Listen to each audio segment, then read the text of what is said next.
ఇది బీబీసీ ప్రపంచం. నేను గౌతమి ఖాన్. ముందుగా హెడ్లైన్స్. జమ్మూలోనూ గాంబియా తరహా దగ్గుమందు మరణాలు. న్యాయం కోసం ఎంత దూరమైనా వెళతామంటున్న తల్లిదండ్రులు. దక్షిణాఫ్రికాలోని జోహానస్బర్గ్లో మొదలు కానున్న బ్రిక్స్ సమావేశం. బ్రిక్స్ విస్తరణే ప్రధాన అజెండా. జోహానస్బర్గ్ చేరుకున్న మోదీ.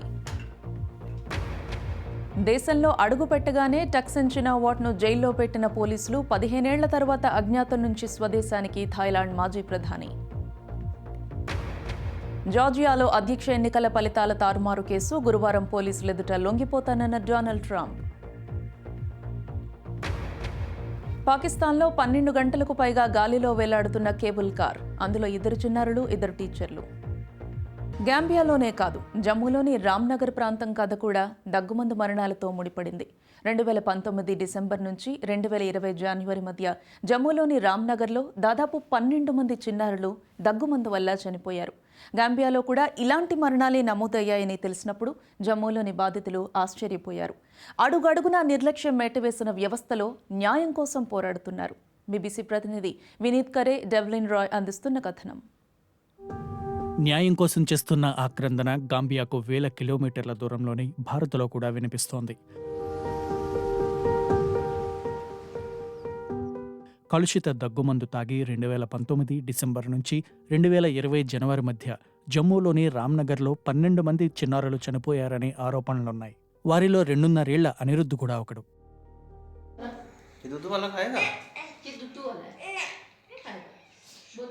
అనిరుద్ధ్ చనిపోవడానికి సరిగ్గా 3 రోజుల ముందు ఆసుపత్రిలో ఇలా ఉన్నాడు. వాడికి శ్వాస తీసుకోవడం కష్టమైంది. తినలేకపోయాడు. ఒళ్ళంతా ఉబ్బిపోయింది. కళ్ళు కూడా బాగా ఉబ్బిపోయి తెరవలేకపోయాడు.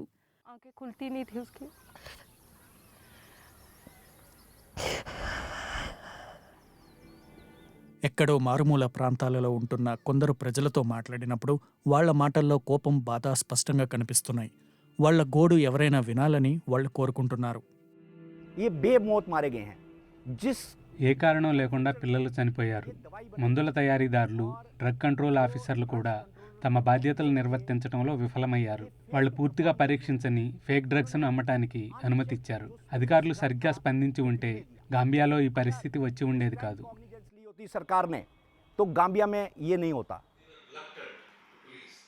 బాధిత కుటుంబాలకు న్యాయం చేసేందుకు చాలా ప్రయత్నించామంటున్నారు అధికారులు. लीगल सैंपल हमने लिफ्ट करके पहले हमने ऑडिट చండీగఢ్లోని ప్రాంతీయ డ్రగ్ ల్యాబొరేటరీకి శాంపిల్స్ పంపించాం.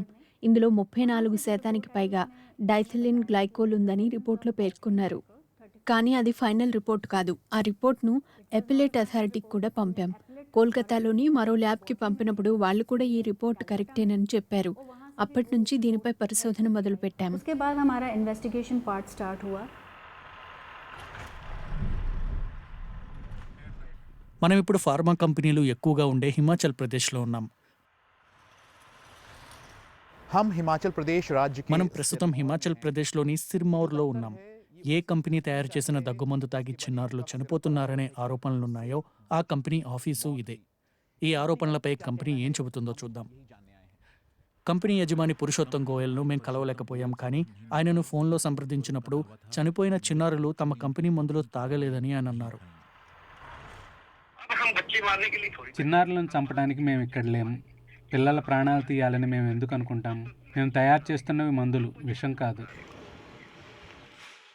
పోలీసుల దర్యాప్తు తర్వాత ఈ కేసు కోర్టుకు చేరింది.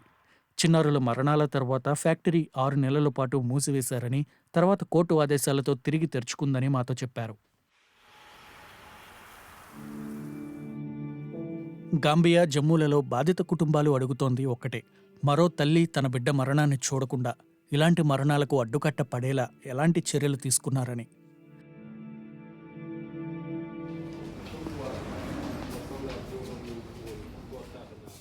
గాంబియాలోని బాధిత కుటుంబాలు న్యాయం కోసం స్థానిక న్యాయస్థానాన్ని ఆశ్రయించాయి.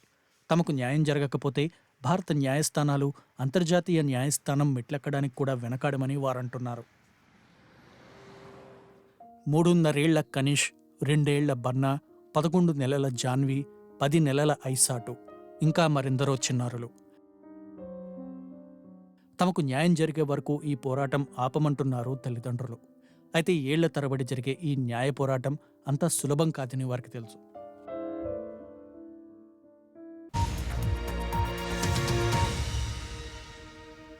బ్రిక్స్ వార్షిక సమావేశంలో పాల్గొనేందుకు ప్రధాని మోదీ జోహానస్బర్గ్ చేరుకున్నారు. జోహానస్బర్గ్లోని భారత సంతతి ఆయనకు ఘనంగా స్వాగతం పలికారు.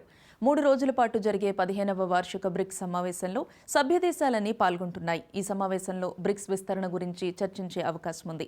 కానీ ఇందులో రష్యా అధ్యక్షుడు వ్లాదిమిర్ పుతిన్ నేరుగా హాజరు కావట్లేదు.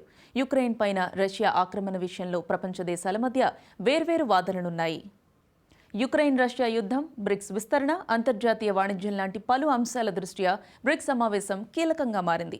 బీబీసీ ప్రతినిధి కిమ్ చక్నెట్సా అందిస్తున్న రిపోర్ట్. జోహానస్బర్గ్లో జరుగుతున్న బ్రిక్స్ వార్షిక సదస్సులో సభ్య దేశాల అధినేతలంతా పాల్గొంటున్నారు. ఒక్క రష్యా అధినేత తప్ప. రష్యా అధ్యక్షుడు వ్లాదిమిర్ పుతిన్ నేరుగా కాకుండా వీడియో కాన్ఫరెన్స్ ద్వారా పాల్గొంటారు. యుక్రెయిన్లో యుద్ధ నేరాలకు పాల్పడ్డారంటూ పుతిన్ అరెస్ట్కి వారెంట్ జారీ చేసింది అంతర్జాతీయ న్యాయస్థానం. రష్యా వ్యతిరేక తీర్మానంలో సంతకాలు చేసిన దేశాల్లో దక్షిణాఫ్రికా కూడా ఉంది కాబట్టి పుతిన్ అరెస్ట్కి కట్టుబడి ఉండాలి, లేదంటే ఆంక్షలు ఎదుర్కోవాలి. ఇదొక రకంగా దక్షిణాఫ్రికాకు ఊరట లాంటిది. ఎందుకంటే పుతిన్ సమావేశానికి హాజరైతే ఏం చేయాలనే దానిపై దక్షిణాఫ్రికా అధికారులు సతమతమవుతున్నారు. కాబట్టి ఇప్పుడు అందరికీ ఉపశమనం దొరికింది. యుక్రెయిన్ మీద రష్యా ఆక్రమణను మొదట దక్షిణాఫ్రికా ఖండించింది. కానీ తరువాత ఇతర ఆఫ్రికన్ దేశాలతో పాటుగా దక్షిణాఫ్రికా కూడా తటస్థ వైఖరి తీసుకున్నట్లు స్పష్టం చేసింది. యుక్రెయిన్పై రష్యా దాడులను వ్యతిరేకిస్తూ యుఎన్లో నిర్వహించిన ఓటింగ్లో కొన్ని ఆఫ్రికన్ దేశాలు పాల్గొనలేదు. రష్యా, యుక్రెయిన్ విదేశీ మంత్రులు ఆఫ్రికన్ దేశాల మద్దతు కూడగట్టేందుకు ఆఫ్రికా ఖండానికి వస్తూనే ఉన్నారు. అయితే రష్యా ఆక్రమణకు ఏడాది పూర్తయిన సందర్భంగా రష్యా, చైనా, దక్షిణాఫ్రికాలు సంయుక్త నావికా విన్యాసాలను నిర్వహించడం విశేషం. దాంతో యుక్రెయిన్ పైన క్రూర యుద్ధానికి రష్యా దిగింది కాబట్టి రష్యాతో కలిసి ఏ దేశం పనిచేసినా కూడా అది ఆందోళన పడే విషయమని వైట్ హౌస్ ఒక ప్రకటనలో తెలిపింది. అయితే అన్ని దేశాలు కూడా ప్రపంచవ్యాప్తంగా ఉన్న తమ మిత్ర దేశాలతో కలిసి సైనిక విన్యాసాలు నిర్వహిస్తాయని దక్షిణాఫ్రికా విదేశాంగ మంత్రి నలేడీ పాండోర్ స్పష్టం చేశారు. అయితే రష్యాతో ఉన్న సంబంధాలు ఆర్థిక అంశాలపైన ఆధారపడి లేదు. అలానే దక్షిణాఫ్రికాకు రష్యా ప్రధాన వాణిజ్య భాగస్వామి కూడా కాదు. పెట్టుబడుల్లోనూ రష్యా పాత్ర తక్కువే. మేము పశ్చిమ దేశాలతో వ్యూహాత్మకమైన మంచి సంబంధాలను కొనసాగించాల్సిన అవసరం ఉంది. ప్రస్తుతం ఆ దేశాలతోనే దక్షిణాఫ్రికా వాణిజ్యం ప్రధానంగా నడుస్తోంది. ఆఫ్రికా అభివృద్ధి అవకాశాల చట్టం ప్రకారం అమెరికన్ మార్కెట్ల ద్వారా పన్నులు లేని సులభ వాణిజ్య ప్రయోజనాలను పొందుతోంది దక్షిణాఫ్రికా. అంటే దక్షిణాఫ్రికా పన్నులు చెల్లించకుండా సులభంగా అమెరికాకు ఎగుమతులు చేయొచ్చు. మరిన్ని అప్డేట్స్ చూద్దాం. 15 ఏళ్ల అజ్ఞాతం తర్వాత బ్యాంకాక్ చేరుకున్న థాయిలాండ్ మాజీ ప్రధానమంత్రి టక్సిన్ చినావాట్ను పోలీసులు జైలుకు తరలించారు. సైన్యం అధికారం చేపట్టిన తరువాత చినావాట్ దేశం విడిచి పారిపోయారు. కొంతకాలంగా దుబాయ్లో ఉంటున్నారు. స్వదేశానికి చేరుకున్న వెంటనే చినావాట్ను అరెస్ట్ చేసిన పోలీసులు సుప్రీంకోర్టులో ప్రవేశపెట్టారు. అవినీతి ఆరోపణల కేసులో కోర్టు ఆయనకు 8 ఏళ్లు జైలు శిక్ష విధించింది. అయితే తమ నాయకుడు కొంతకాలం జైల్లో ఉంటే సరిపోతుందని మద్దతుదారులు చెబుతున్నారు. టక్సిన్ కుటుంబ పార్టీ ప్రస్తుత సంకీర్ణ ప్రభుత్వంలో భాగస్వామి కావడంతో ఆయన విషయంలో ఏదో ఒప్పందం కుదరడం వల్లే స్వదేశానికి వచ్చినట్లుగా భావిస్తున్నారు. ఇప్పుడు కొన్ని లేటెస్ట్ న్యూస్ అప్డేట్స్ చూద్దాం. ఫుకుషిమా అణు విద్యుత్ ఉత్పత్తి కేంద్రంలో శుద్ధి చేసిన జలాలను గురువారం పసిఫిక్ మహాసముద్రంలో వదిలేనున్నారు. దీంతో జపాన్లోని 8 జిల్లాల నుంచి చేపల దిగుమతిపై హాంకాంగ్ ప్రభుత్వం నిషేధం విధించింది. తాము సముద్రంలోకి వదులుతున్న 10 లక్షల టన్నుల నీరు సురక్షితమైందని, ఈ విషయాన్ని అంతర్జాతీయ అణు ఇంధన సంస్థ ధృవీకరించిందని జపాన్ తెలిపింది. 3 ఏళ్ల తర్వాత ఉత్తర కొరియా నుంచి బయలుదేరిన తొలి అంతర్జాతీయ విమానం చైనా రాజధాని బీజింగ్ విమానాశ్రయంలో దిగింది. ప్యాంగాంగ్ నాయకత్వం కోవిడ్ ఆంక్షలను సడలించిందని చెప్పడానికి ఇదొక సంకేతంగా భావిస్తున్నారు. మరో విమానం శుక్రవారం రష్యన్ నగరం వ్లాదివోస్టిక్ చేరుకోనుంది. హవాయి దీవుల్లో కార్చిచ్చు వల్ల తగలబడిన ప్రాంతాల్లో అధ్యక్షుడు బైడెన్ పర్యటించారు. మౌయి దీవుల్లో మరణించిన వారికి అంజలి ఘటించారు. దీవుల్లో వీలైనంత త్వరగా మౌలిక వస్తువులను పునరుద్ధరిస్తామని హామీ ఇచ్చారు. కార్చిచ్చు వల్ల 114 మంది మరణించారు. 800 మంది జాడ ఇంకా తెలియాల్సింది. కేబుల్ కార్ గాలిలో వేలాడుతున్న ఈ దృశ్యాలు పాకిస్తాన్లోని ఖైబర్ పఖ్తుంఖ్వాలోనివి. పర్వత ప్రాంతం బటాగ్రామ్ నుంచి గోండోలాలో స్కూలుకు వెళ్లేందుకు 6 చిన్నారులు, 2 టీచర్లు కేబుల్ కారులో ఎక్కారు. కొంచెం దూరం వెళ్లాక ఓవైపు తీగ తెగిపోయింది. చిన్నారులను కాపాడేందుకు ఆర్మీ హెలికాప్టర్లు రంగంలోకి దిగాయి. ఈ ఆపరేషన్లో భాగంగా సైన్యం 4 చిన్నారులను రక్షించింది. ఇక బులెటిన్లో చివరిగా జిరాఫ్ అంటే భారీ ఆకారం, పొడవైన మెడ, శరీరంపై తెల్లటి గీతలు కామన్.